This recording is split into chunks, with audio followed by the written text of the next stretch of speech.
G. K. Chesterton, favorite Father Brown stories. The Blue Cross. Between the silver ribbon of morning and the green glittering ribbon of the sea, the boat touched Harwich and let loose a swarm of folk like flies, among whom the man we must follow was by no means conspicuous, nor wished to be. There was nothing notable about him except a slight contrast between the holiday gaiety of his clothes and the official gravity of his face. His clothes included a slight pale gray jacket, a white waistcoat, and a silver straw hat with a gray-blue ribbon. His lean face was dark by contrast, and ended in a curt black beard that looked Spanish and suggested an Elizabethan ruff. He was smoking a cigarette with the seriousness of an idler. There was nothing about him to indicate the fact that the gray jacket covered a loaded revolver, that the white waistcoat covered a police card, or that the straw hat covered one of the most powerful intellects in Europe. For this was Valentin himself, the head of the Paris police and the most famous investigator of the world, and he was coming from Brussels to London to make the greatest arrest of the century. Flambeau was in England. The police of three countries had tracked the great criminal at last from Ghent to Brussels, from Brussels to the Hook of Holland, and it was conjectured that he would take some advantage of the unfamiliarity and confusion of the Eucharist Congress, then taking place in London. Probably he would travel as some minor clerk or secretary connected with it. But of course, Valentin could not be certain. Nobody could be certain about Flambeau. It is many years now since this colossus of crime suddenly ceased keeping the world in a turmoil. And when he ceased, as they said after the death of Roland, there was a great quiet upon the earth. But in his best days, I mean of course his worst, Flambeau was a figure as statuesque and international as the Kaiser. Almost every morning the daily paper announced that he had escaped the consequences of one extraordinary crime by committing another. He was a Gascon of gigantic stature and boldly daring, and the wildest tales were told of his outbursts of athletic humor, how he turned the juge d'instruction upside down and stood him on his head to clear his mind, how he ran down the Rue de Rivoli with a policeman under each arm. It is due to him to say that his fantastic physical strength was generally employed in such bloodless though undignified scenes. His real crimes were chiefly those of ingenious and wholesale robbery. But each of his thefts was almost a new sin, and would make a story by itself. It was he who ran the great Tyrolean Dairy Company in London with no dairies, no cows, no carts, no milk, but with some 1,000 subscribers. These he served by the simple operation of moving the little milk cans outside people's doors to the doors of his own customers. It was he who had kept up an unaccountable and close correspondence with a young lady whose whole letter bag was intercepted by the extraordinary trick of photographing his messages infinitesimally small upon the slides of a microscope. A sweeping simplicity, however, marked many of his experiments. It is said he once repainted all the numbers in a street in the dead of night, merely to divert one traveler into a trap. It is quite certain that he invented a portable pillar box, which he put up at corners in quiet suburbs on the chance of strangers dropping postal orders into it. Lastly, he was known to be a startling acrobat. Despite his huge figure, he could leap like a grasshopper and melt into the treetops like a monkey. Hence, the great Valentin, when he set out to find Flambeau, was perfectly well aware that his adventures would not end when he had found him. But how was he to find him? On this, the great Valentin's ideas were still in process of settlement. There was one thing which Flambeau, with all his dexterity of disguise, could not cover, and that was his singular height.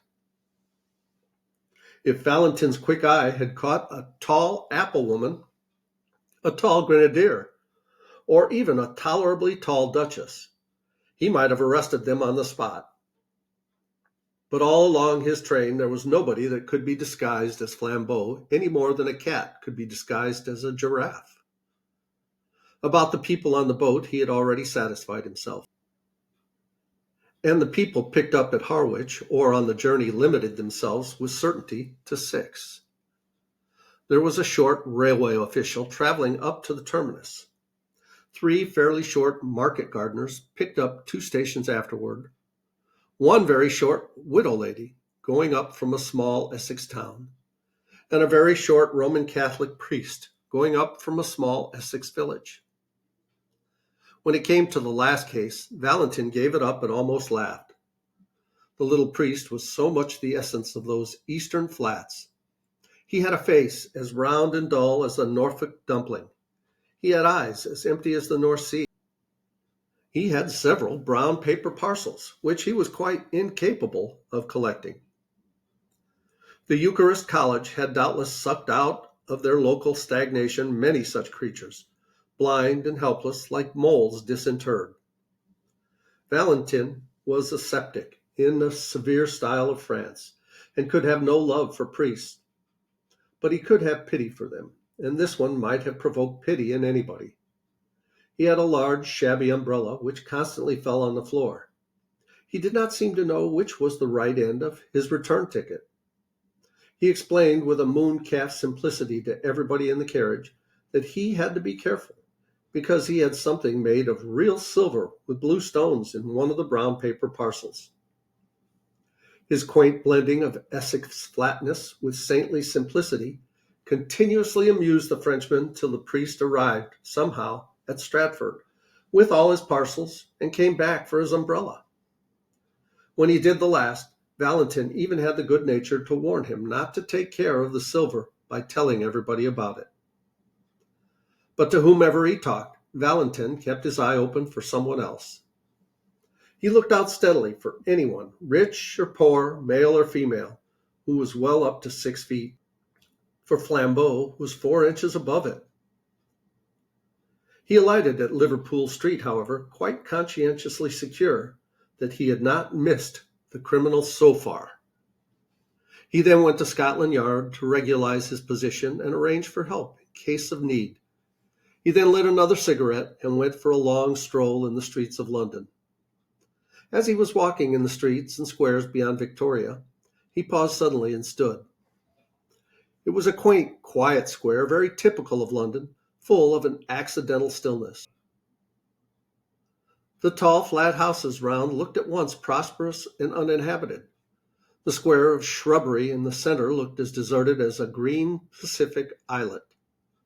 One of the 4 sides was much higher than the rest, like a dais, and the line of this side was broken by one of London's admirable accidents, a restaurant that looked as if it had strayed from Soho. It was an unreasonably attractive object, with dwarf plants in pots and long striped lines of lemon, yellow, and white. It stood specially high above the street, and in the usual patchwork way of London, a flight of steps from the street ran up to meet the front door almost as a fire escape might run up to a first-floor window. Valentin stood and smoked in front of the yellow-white blinds and considered them long.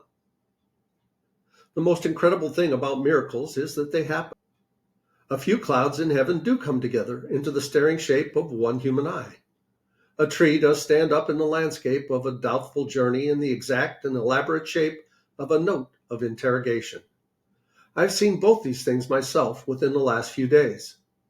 Nelson does die in the instant of victory, and a man named Williams does quite accidentally murder a man named William's son. It sounds like a sort of infanticide. In short, there is in life an element of elfin coincidence which people reckoning on the prosaic may perpetually miss. As it has been well expressed in the paradox of Poe, wisdom should reckon on the unforeseen. Aristide Valentin was unfathomably French, and the French intelligence is intelligence specially and solely. He was not a thinking machine, for that is a brainless phrase of modern fatalism and materialism. A machine is only a machine because it cannot think. But he was a thinking man, and a plain man at the same time. All his wonderful successes, that look like conjuring, had been gained by plodding logic, by clear and commonplace French thought. The French electrify the world not by starting any paradox.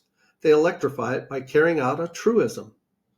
They carry a truism so far as in the French Revolution. But exactly because Valentin understood reason, he understood the limits of reason. Only a man who knows nothing of motors talks of motoring without petrol. Only a man who knows nothing of reason talks of reasoning without strong, undisputed first principles. Here he had no strong first principles. Flambeau had been missed at Harwich, and if he was in London at all, he might be anything from a tall tramp on Wimbledon Common to a tall toastmaster at the Hotel Metropole. In such a naked state of nescience, Valentin had a view and a method of his own. In such cases, he recognized on the unforeseen. In such cases, when he could not follow the train of the reasonable, he coldly and carefully followed the train of the unreasonable. Instead of going to the right places, banks, police stations, rendezvous, he systematically went to the wrong places, knocked at every empty house, turned down every cul-de-sac, went up every lane blocked with rubbish, went around every crescent that led him uselessly out of the way. He defended this crazy course quite logically. He said that if one had a clue, this was the worst way, but if one had no clue at all, it was the best, because there was just the chance that any oddity that caught the eye of the pursuer might be the same that had caught the eye of the pursued. Somewhere a man had to begin, and it had better be just where another man might stop. Something about that flight of steps up to the shop, something about the quietude and quaintness of the restaurant, roused all the detective's rare romantic fantasy and made him resolve to strike at random. He went up the steps and, sitting down by the window, asked for a cup of black coffee. It was halfway through the morning, and he had not breakfasted. The slight litter of other breakfasts stood about on the table to remind him of his hunger, and adding a poached egg to his order, he proceeded musingly to shake some white sugar into his coffee, thinking all the time about Flambeau. He remembered how Flambeau had escaped, once by a pair of nail scissors and once by a house on fire, once by having to pay for an unstamped letter, and once by getting people to look through a telescope at a comet that might destroy the world. He thought his detective brain as good as the criminal's, which was true, but he fully realized the disadvantage. The criminal is the creative artist, the detective only the critic, he said with a sour smile, and lifted his coffee cup to his lips slowly and put it down very quickly. He had put salt in it. He looked at the vessel from which the silvery powder had come. It was certainly a sugar basin, as unmistakably meant for sugar as a champagne bottle for champagne. He wondered why they should keep salt in it. He looked to see if there were any more orthodox vessels. Yes, there were 2 salt cellars quite full. Perhaps there was some specialty in the condiment in the salt cellars. He tasted it. It was sugar. Then he looked around at the restaurant with a resurfaced air of interest to see if there were any other traces of that singular artistic taste which puts the sugar in the salt cellars and the salt in the sugar basin. Except for an odd splash of some dark fluid on one of the white papered walls, the whole place appeared neat, cheerful, and ordinary. He rang the bell for a waiter. When that official hurried up, fuzzy-haired and somewhat blear-eyed at the early hour, the detective, who was not without an appreciation of the simpler forms of humor, asked him to taste the sugar and see if it was up to the high reputation of the hotel. The result was that the waiter yawned suddenly and woke up. "Do you play this delicate joke on your customers every morning?" inquired Valentin. Does changing the salt and sugar never pall at you as a jest? The waiter, when this irony grew clearer, stammeringly assured him that the establishment had certainly no such intention. It must be a most curious mistake. He picked up the sugar basin and looked at it. He picked up the salt cellar and looked at that, his face growing more and more bewildered. At last he abruptly excused himself and, hurrying away, returned in a few seconds with the proprietor. The proprietor also examined the sugar basin and then the salt cellar. The proprietor also looked bewildered. Suddenly the waiter seemed to grow inarticulate with a rush of words. "I think," he stuttered eagerly, "I think it is those two clergymen." "What two clergymen?" "The two clergymen," said the waiter, "that threw soup at the wall." "Threw soup at the wall?" repeated Valentin, feeling sure this must be some Italian metaphor.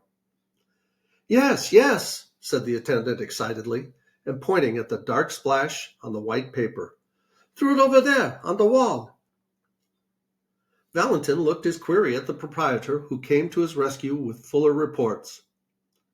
"Yes, sir," he said, "it's quite true, though I don't suppose it has anything to do with the sugar and salt. Two clergymen came in and drank some soup here very early, as soon as the shutters were taken down. They were both very quiet, respectable people. One of them paid the bill and went out. The other, who seemed a slower coach altogether, was some minutes longer getting his things together. But he went at last. Only the instant before he stepped into the street, he deliberately picked up his cup, which he had only half emptied, and threw the soup slap on the wall. I was in the back room myself, and so was the waiter, so I could only rush out in time to find the wall splashed and the shop empty. It didn't do any particular damage, but it was confounded cheek, and I tried to catch the men in the street. They were too far off, though. I only noticed they went round the corner into the Carstairs Street. The detective was on his feet, hat settled and stick in hand. He had already decided that in the universal darkness of his mind, he could only follow the first odd finger that pointed, and this finger was odd enough.